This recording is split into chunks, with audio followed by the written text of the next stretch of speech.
اعوذ باللہ من الشیطان الرجیم بسم اللہ الرحمن الرحیم یحذر المنافقون ان تنزل علیہم سورۃ تنبئهم بما فی قلوبهم. پیچھے سے ذکر چل رہا ہے منافقین کا، اور بیان ہوا تھا کہ منافقین جو ہے وہ اللہ کی قسمیں کھا کر تمہیں راضی کرنے کی کوشش کرتے ہیں، تمہیں خوش کرنے کی کوشش کرتے ہیں، حالانکہ اللہ تعالیٰ اور اس کا رسول زیادہ حقدار ہے اس کا کہ اس کو خوش کیا جائے. اور یہ بھی فرمایا تھا کہ جو کوئی اللہ اور اس کے رسول کی مخالفت کرے تو اس کے لیے جہنم ہے ہمیشہ کے لیے. آگے فرماتے ہیں کہ یحذر المنافقون ان تنزل علیہم سورۃ تنبئهم بما فی قلوبهم. منافقین ڈرتے ہیں کہ اتاری جائے ان کے اوپر سورت جو خبر دے ان کو اس کی جو ان کے دلوں میں ہے. یعنی منافقین جو ہے وہ ڈرتے بھی ہیں اس بات سے کہ ان کے بارے میں کوئی سورت کوئی آیت نازل نہ ہو کہ جو خبر دے دے ان کے بارے میں جو ان کے دلوں میں ہے. منافقین اصل میں بار بار میں باتیں کر چکا ہوں، ان لوگوں کو کہتے ہیں کہ جن کے دلوں میں شکوک و شبہات ہوتے ہیں، اسلامی عقائد اور اسلامی احکامات سے متعلق، اسلامی تعلیمات سے متعلق شکوک و شبہات ہوتے ہیں. کبھی سوچتے ہیں کہ ہاں یہ صحیح ہے، کبھی سوچتے ہیں غلط ہیں، کبھی ان کو یقین آنے لگتا ہے، کبھی شکوک میں مبتلا ہو جاتے ہیں. تو یہ منافقین ہوتے ہیں. تو ان کا یہی معاملہ تھا کہ یہ لوگ بعض اوقات یہ بھی سوچتے تھے کہ ہم جو کچھ کرتے ہیں اور جو کچھ ہمارے دلوں میں ہے شکوک و شبہات اور کفر، وہ ظاہر نہ ہو جائے اللہ رب العزت کے کلام کے ذریعے، قرآن مجید کے ذریعے. اور وہ ایسا دیکھتے بھی تھے کہ کئی مرتبہ اللہ تعالیٰ نے منافقین کی صفات اور حالات کے اوپر قرآن مجید میں متنبع فرمایا اور بیان فرمایا. اگرچہ اللہ رب العزت نے قرآن مجید میں بالکل واضح طور پر متعین کر کے نام لے کر تو ذکر نہیں فرمایا، لیکن صفات اور حالات اور علامتیں اللہ رب العزت بیان فرماتے ہیں قرآن مجید میں جگہ جگہ. اسی طرح حضور اقدس صلی اللہ علیہ وسلم بھی احادیث میں بیان فرماتے ہیں. تو بہرحال منافقین کو اس سے ڈر رہتا تھا، اور ڈر اسی بات کا ہوتا تھا کہ جو ان کے دلوں میں ہے وہ ظاہر ہو جائے. ایک تو ہے مثال کے طور پر اللہ کا ڈر، ان کو اللہ کا ڈر نہیں تھا، ان کو اللہ کا ڈر نہیں تھا. اصل میں تو ان کا مطمع نظر صرف اور صرف دنیا تھا. دنیا ہی کے اعتبار سے وہ ساری سوچ رکھتے تھے، دنیا ہی کی رسوائی سے وہ ڈرتے تھے، دنیا ہی کی سزا سے وہ ڈرتے تھے. اس لیے وہ یہ سوچتے تھے کہ ایسا نہ ہو کہ ہمارے اندر کی حالت کے بارے میں قرآن مجید کی سورت آیت نازل ہو جائے جس سے ہماری دنیا میں جو ہے وہ قلی کھل جائے، رسوائی ہو جائے. تو اس سے وہ ڈرتے تھے. تو فرمایا یحذر المنافقون ان تنزل علیہم سورۃ تنبئهم بما فی قلوبهم. ڈرتے ہیں منافقین کہ اتاری جائے ان کے اوپر سورت جو بتلا دے ان کو اس کے بارے میں جو ان کے دلوں میں ہے. اللہ تعالیٰ آگے فرماتے ہیں قل، آپ کہیے استہزئوا، ٹھٹا کرو، مذاق اڑاؤ. منافقین جو ہے یہ اللہ رب العزت کی تعلیمات کا، قرآن مجید کا، حضور صلی اللہ علیہ وسلم کی باتوں کا مذاق اڑاتے تھے، ٹھٹا کرتے تھے. تو اللہ فرماتے ہیں کہ آپ کہیے کہ تم ٹھٹا کرو، ان اللہ مخرج ما تحذرون، یقین اللہ تعالیٰ نکالنے والا ہے اس کو جس سے تم ڈرتے ہو. تم اس بات سے ڈرتے ہو کہ جو کچھ تمہارے دلوں میں ہے، جو کچھ تمہارے اندر ہے، اللہ تعالیٰ ظاہر کرے گا، تمہارے قلعے کھول دے گا. تو بے فکر رہو، ایسا ہی ہوگا. اللہ تعالیٰ نکالنے والا ہے، ظاہر کرنے والا ہے اس کو جس سے تم ڈرتے ہو، جس رسوائی سے تم ڈرتے ہو، اللہ تعالیٰ اس کو ظاہر کرنے والا ہے، اللہ تعالیٰ اس کو ظاہر کرے گا. اور جو تم اندر چھپاتے ہو اپنے دلوں میں، اللہ تعالیٰ اس کو ظاہر کرے گا، نمایاں کرے گا. یہ جیسے میں نے بتایا ٹھٹا کرتے تھے حضور اقدس صلی اللہ علیہ وسلم کی باتوں پر، قرآن کی باتوں پر. حضور صلی اللہ علیہ وسلم جو پیشن گوئیاں کرتے تھے، قرآن جو پیشن گوئیاں کرتا تھا اس کے اوپر ٹھٹا کرتے تھے. خصوصاً غزوہ تبوک کے موقع پر بھی ایسا ہوا کہ جب مسلمان جا رہے تھے تو یہ کہنے لگے کہ دیکھو، یعنی حضور صلی اللہ علیہ وسلم کے بارے میں کہنے لگے کہ دیکھو یہ جو ہے وہ شام اور روم کے محلات پر جو ہے وہ قبضہ کرنے اور اس کو فتح کرنے کے خواب دیکھتا ہے. حالانکہ کہاں شام اور روم کی فوجیں اور کہاں یہ تھوڑے سے مسلمان. تو مختلف انداز سے جو ہے وہ ٹھٹا کرتے، ہنسی مذاق اڑاتے. تو اللہ فرماتے ہیں قل استہزئوا، ٹھٹا کر لو، ان اللہ مخرج ما تحذرون، تحقیق اللہ تعالیٰ نکالنے والا ہے اس کو جس سے تم ڈرتے ہو. اور ان کی حالت یہ ہے کہ وَلَئِن سَأَلْتَهُمْ لَيَقُولُونَ إِنَّمَا كُنَّا نَخُوضُ وَنَلْعَبُ، اور اگر تو ان سے پوچھے اور اگر تو ان سے سوال کرے، تو ان سے پوچھے تو ضرور کہیں گے کہ سوائے اس کے نہیں کہ ہم تو بحث کرتے تھے اور کھیلتے تھے، ہم تو بس اصل میں دل لگی کرتے تھے. یہ جب ٹھٹا کرتے تھے، مذاق اڑاتے تھے، اور اللہ تعالیٰ اس کو قرآن مجید میں بتلا دیتے تھے یا اور کسی ذریعے سے خبر مل جاتی تھی حضور صلی اللہ علیہ وسلم کو. تو اللہ تعالیٰ فرما رہے ہیں کہ اگر آپ ان سے پوچھیں کہ بھئی یہ باتیں تم نے کی ہیں اور تم اس طرح کی باتیں کرتے ہو، تو کہیں گے اصل میں ہمیں تو حضور کی باتوں کا یقین ہے، یہ تو ہم اصل میں ویسے ہی مذاق کر رہے تھے اور کھیل کر رہے تھے، ذرا وقت گزر جائے. تو وَلَئِن سَأَلْتَهُمْ لَيَقُولُنَّ إِنَّمَا كُنَّا نَخُوضُ وَنَلْعَبُ، اور اگر آپ پوچھیں ان سے تو ضرور کہیں گے کہ سوائے اس کے نہیں کہ ہم تو بحث کرتے تھے اور کھیلتے تھے. تو اللہ تعالیٰ اس کا جواب دیتے ہیں قل، آپ کہیے أَبِاللَّهِ وَآيَاتِهِ وَرَسُولِهِ كُنتُمْ تَسْتَهْزِئُونَ، آپ کہیے کیا اللہ ہی کے ساتھ اور اس کی آیات کے ساتھ اور اس کے رسول کے ساتھ تم ٹھٹا کرتے ہو. یہاں پر آپ دیکھیں حصر ہے، اب اللہ کو مقدم کیا، کنتم تستہزئون کو مؤخر کیا. اس سے حصر پیدا ہوا جس کا میں نے ترجمہ کیا کہ کیا اللہ ہی کے ساتھ، یعنی کیا تمہیں اللہ اور اس کی آیات اور اس کا رسول ہی ملا تھا ٹھٹا کرنے کو، مذاق اڑانے کو، اور کوئی چیز تمہیں نہیں ملی وقت گزاری کے لیے اور ہنسی مذاق کرنے کے لیے؟ تمہیں اللہ اور اس کے آیات اور اس کا رسول ہی ملا وقت گزاری کے لیے اور ٹھٹا و مذاق اڑانے کے لیے. آگے اللہ نے پھر اس کا جواب مزید دیا ہے. تو قل اباللہ وآیاتہ ورسولہ کنتم تستہزئون، آپ کہیے کیا اللہ ہی کے ساتھ اور اس کی آیات کے ساتھ اور اس کے رسول کے ساتھ تم ٹھٹا کرتے ہو؟ لا تعتذروا، اللہ فرماتے ہیں بہانے مت بناؤ، عذر مت بیان کرو. قد کفرتم بعد ایمانکم، تحقیق تم کافر ہو گئے اپنے ایمان کے بعد. یعنی جو تم نے ایمان ظاہر کیا تھا، دل میں تو ایمان تھا نہیں، جو تم نے ظاہر کیا تھا ایمان، اس کے بعد اب تم کھلا کھلا کافر ہو گئے اللہ تعالیٰ کی آیات، اللہ تعالیٰ کے رسول، اللہ تعالیٰ کی باتوں کا مذاق اڑا کے اور ٹھٹا کر کے. اس آیت سے واضح طور پر معلوم ہوتا ہے اور علماء نے بھی لکھا ہے کہ جو کوئی اللہ تعالیٰ کی آیات اور اللہ تعالیٰ کے رسول اور رسول کی باتوں کا مذاق اڑائے تو وہ کافر ہے.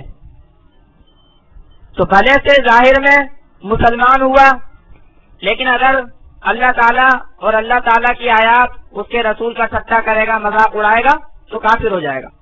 تو فرمایا لا تعتذروا، بہانے مت بناؤ، عذر مت کرو. قد کفرتم بعد ایمانکم، تحقیق تم کافر ہو گئے اپنے ایمان کے بعد. اصل میں اس کی وجہ یہ ہے، بظاہر تو کوئی یہ سمجھتا ہے، کوئی یہ سوچتا ہے کہ بھئی جو کوئی مذاق اڑاتا ہے تو وہ کوئی حقیقی تھوڑی بول رہا ہوتا ہے. جو کوئی مذاق میں کچھ کہہ رہا ہوتا ہے جو کوئی مذاق میں کچھ کہہ رہا ہوتا ہے تو وہ حقیقی باتیں نہیں بول رہا ہوتا. تو یہ بات تو اپنی جگہ صحیح ہے کہ جو کوئی مذاق کر رہا ہوتا ہے وہ حقیقی باتیں نہیں بول رہا ہوتا، لیکن ساتھ میں یہ بات بھی ملحوظ رکھیں کہ جو کوئی کسی کا مذاق اڑا رہا ہوتا ہے، جو کوئی کسی کا مذاق اڑا رہا ہوتا ہے تو کس کا مذاق اڑا رہا ہوتا ہے؟ ایسی چیز کا مذاق اڑاتا ہے جس کو وہ ہلکا سمجھتا ہے، جس کو وہ قابل تحقیر سمجھتا ہے، جس کو وہ قابل اہانت سمجھتا ہے، جس کو وہ کمتر سمجھتا ہے.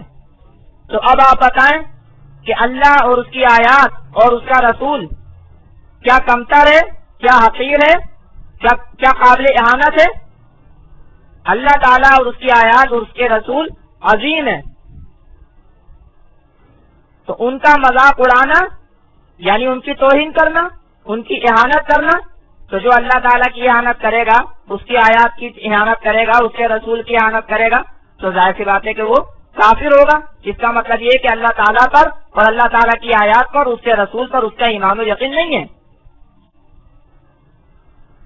تو ہنسی مذاق اڑانے میں اہانت ہوتی ہے، اس کی وجہ سے کفر ہوتا ہے.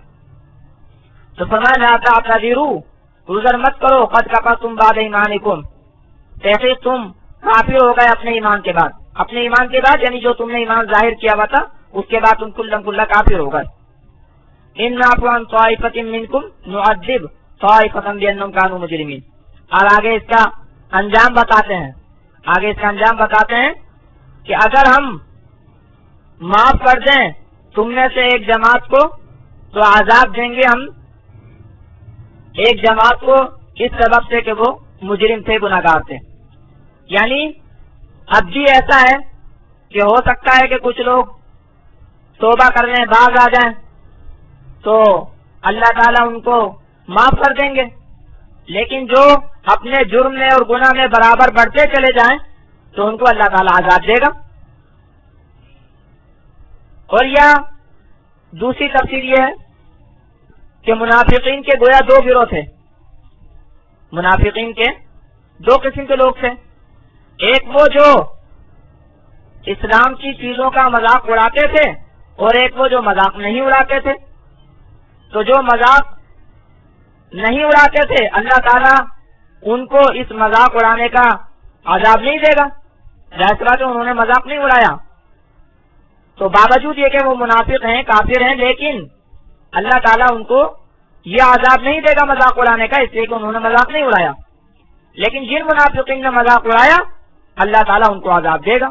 تو اس لیے فرمایا کہ تم میں سے ایک جماعت سے اللہ تعالیٰ درگزر کرے گا تو دوسری جماعت کو جو کہ مجرم ہے، جو کہ گناہگار ہے، جو کہ مذاق اڑاتے ہیں اسلامی تعلیمات کا، تو ان کو اللہ تعالیٰ عذاب دے گا.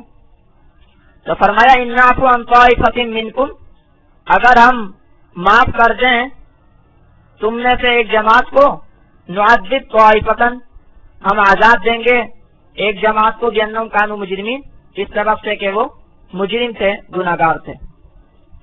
آگے اللہ تعالیٰ بیان فرماتے ہیں کہ منافقین جو ہے چاہے مرد ہوں چاہے عورتیں ہوں سب برابر ہیں، اور ان کی کیا حالت ہوتی ہے، کیا کرتے ہیں، اس کو بھی بیان فرمایا. المنافقون والمنافقات بعضهم من بعض، منافق مرد اور منافق عورتیں ان کے بعض سے ہیں، یعنی یہ ایک دوسرے سے ہیں.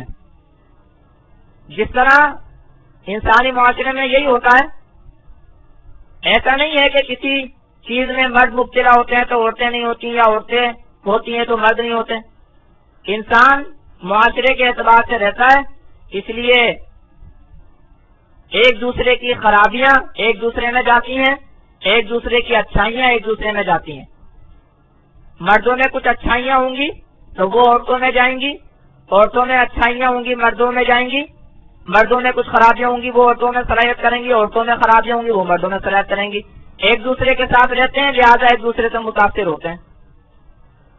تو اسی طرح نفاق، شکوک و شبہات، اسلامی تعلیمات کا مذاق اڑانا، یہ مردوں میں ہوگا، عورتوں میں بھی ہوگا، عورتوں میں ہوگا، مردوں میں بھی ہوگا. یہ کوئی صرف مردوں کے ساتھ یا عورتوں کے ساتھ خاص نہیں ہے. تو فرمایا المنافقون والمنافقات بعضهم من بعض، منافق مرد اور منافق عورتیں ان کے بعض سے ہیں. یأمرون بالمنکر وینہون عن المعروف، حکم کرتے ہیں برائی کا حکم کرتے ہیں، نامعقول بات یعنی برائی کی بات، ایسی بات جو کہ بری ہو. وینہون عن المعروف، اور منع کرتے ہیں معقول بات سے یعنی نیک اچھی باتوں سے. یہ منافقین کا طرز عمل بتایا، چاہے عورتیں ہوں چاہے مرد ہوں، کہ منافقین کا طرز عمل یہ ہوتا ہے کہ بری باتوں کا حکم کرتے ہیں، نیک اور اچھی باتوں سے روکتے ہیں. یأمرون بالمنکر، حکم کرتے ہیں برائی کے ساتھ، وینہون عن المعروف، اور روکتے ہیں اچھی باتوں سے، اچھی بات سے. وَيَقْبِضُونَ أَيْدِيَهُمْ، اور اپنے ہاتھوں کو بند کرتے ہیں. یہ اور مزید ان کی حالت کو اور خصوصیت کو ذکر کیا اللہ تعالیٰ نے. کنجوس ہوتے ہیں، کنجوس ذہن ہوتا ہے ان کا، اپنے ہاتھوں کو روکتے ہیں، اپنے ہاتھوں سے کسی کو بھلائی نہیں دیتے، اچھائی نہیں دیتے، نہ مال خرچ کریں نہ کسی کے کام آئیں. وَيَقْبِضُونَ أَيْدِيَهُمْ، اور اپنے ہاتھوں کو بند کرتے ہیں. نَسُوا اللَّهَ فَنَسِيَهُمْ، انہوں نے اللہ کو بھلایا بس اللہ نے ان کو بھلا دیا. یہ اللہ کو بھول گئے، اللہ تعالیٰ پر جن کو یقین نہیں آیا اللہ نے ان کو بھلا دیا. تو اور اس کا انجام کیا ہے کہ اللہ نے ان کو بھلا دیا؟ اس کا انجام آگے آ رہا ہے، جہنم کی آگ.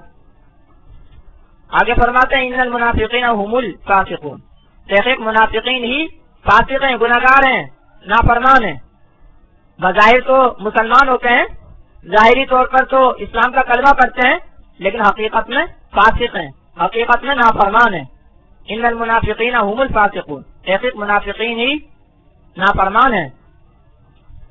آگے ان کا انجام، وعد اللہ المنافقین والمنافقات والکفار نار جہنم خالدین فیہا، اللہ نے وعدہ کیا منافق مردوں سے اور منافق عورتوں سے اور کافروں سے جہنم کی آگ کا، ہمیشہ رہیں اس میں، ہمیشہ رہنے والے اس میں. کافر منافق ایک ہی ہیں جہنم کی آگ میں، بلکہ جیسے پیچھے بھی گزرا کہ منافقین تو جہنم کے سب سے نچلے طبقے میں ہوں گے. ان المنافقین فی الدرک الاسفل من النار. تو وعد اللہ المنافقین والمنافقات، اللہ نے وعدہ کیا منافق مردوں سے اور منافق عورتوں سے، والکفار اور کفار سے، نار جہنم جہنم کی آگ کا، خالدین فیہا ہمیشہ رہنے والے اس میں. ہی حسبہم، اللہ فرماتے ہیں یہ ان کو کافی ہے. ہاں معمولی سزا نہیں ہے، معمولی سزا نہیں ہے، کافی سزا ہے، بہت خطرناک سزا ہے، کافی ہے ان کے کرتوتوں کے لیے، ان کے انجام کے لیے کافی ہے یہ سزا. یہ حسبہم، یہ کافی ہے ان کو، یہ جہنم کیا کافی ہے ان کو. جو ان کا قصور تھا اس کے حساب سے پوری ہے. ان کا قصور اسی لائق تھا کہ ان کو جہنم کی آگ میں ہمیشہ ہمیشہ کے لیے ڈالا جائے. وَلَعَنَهُمُ اللَّهُ، اور اللہ نے ان کو لعنت کی، اللہ نے ان کو اپنی رحمت سے دور کر دیا.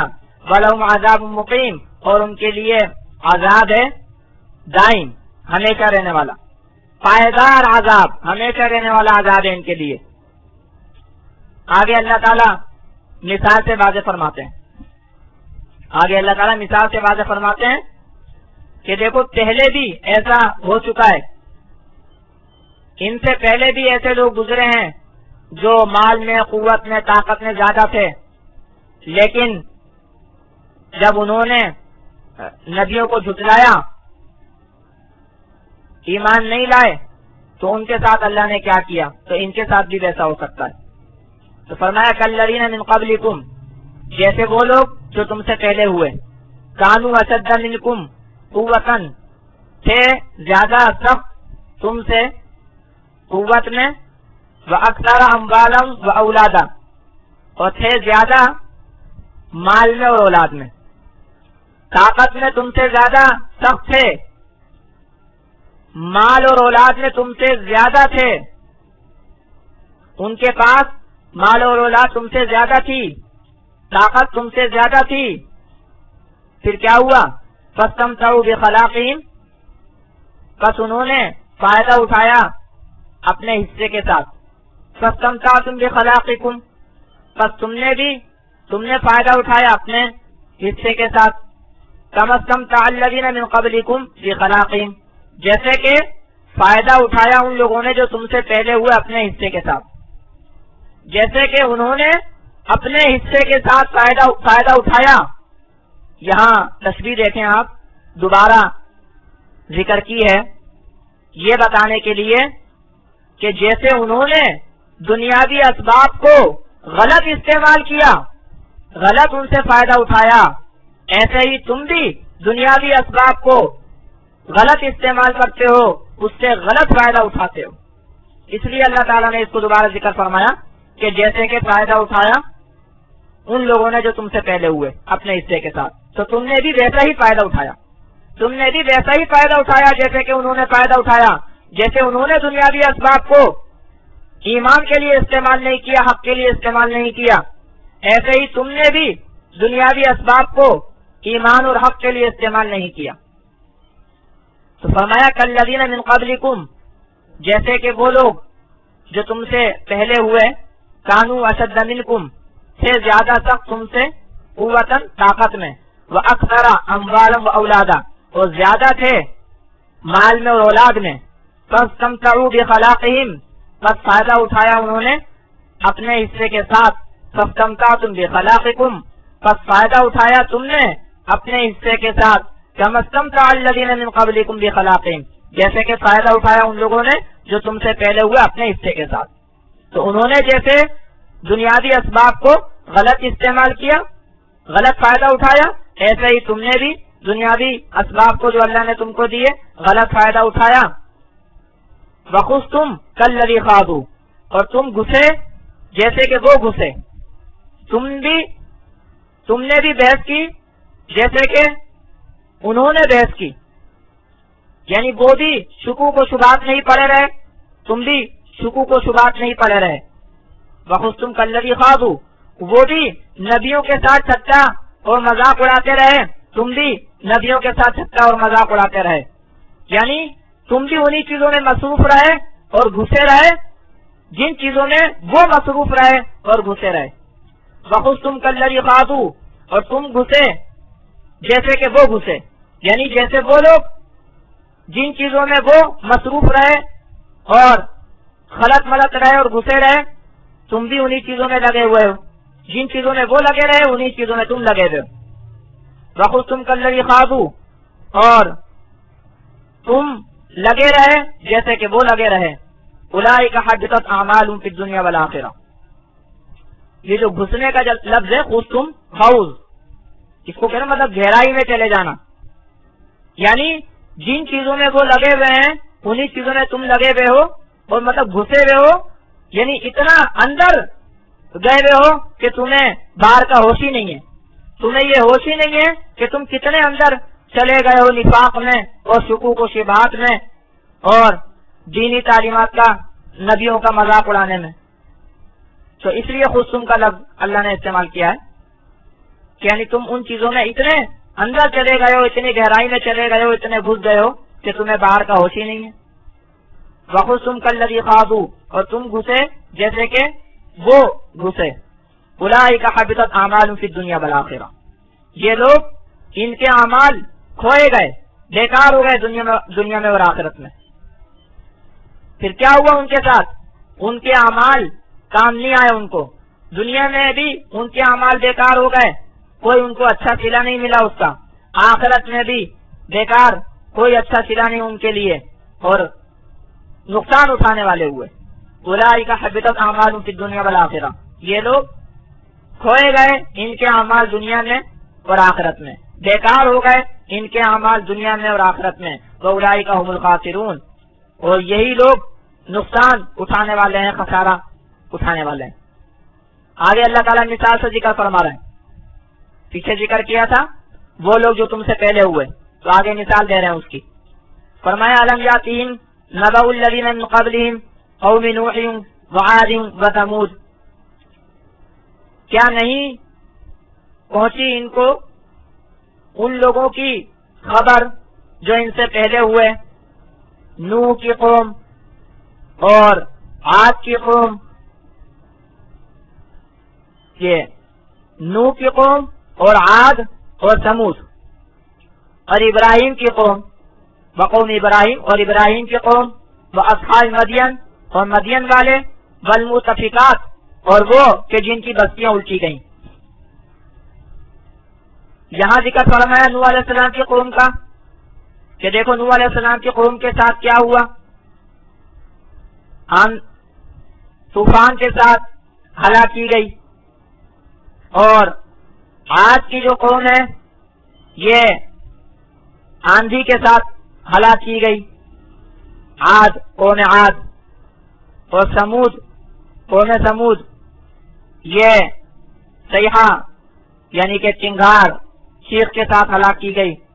ابراہیم علیہ السلام کی جو قوم تھی آپ دیکھیں کہ کس طرح جو ہے وہ ناکام و نامراد ہوئی ابراہیم علیہ السلام کے دلائل کے آگے، ابراہیم علیہ السلام کی دین کی محنت کے آگے، یہاں تک کہ جو ان کا بادشاہ تھا وہ بھی مارا گیا اور ساری سلطنت جو ہے وہ تباہ و برباد ہو گئی۔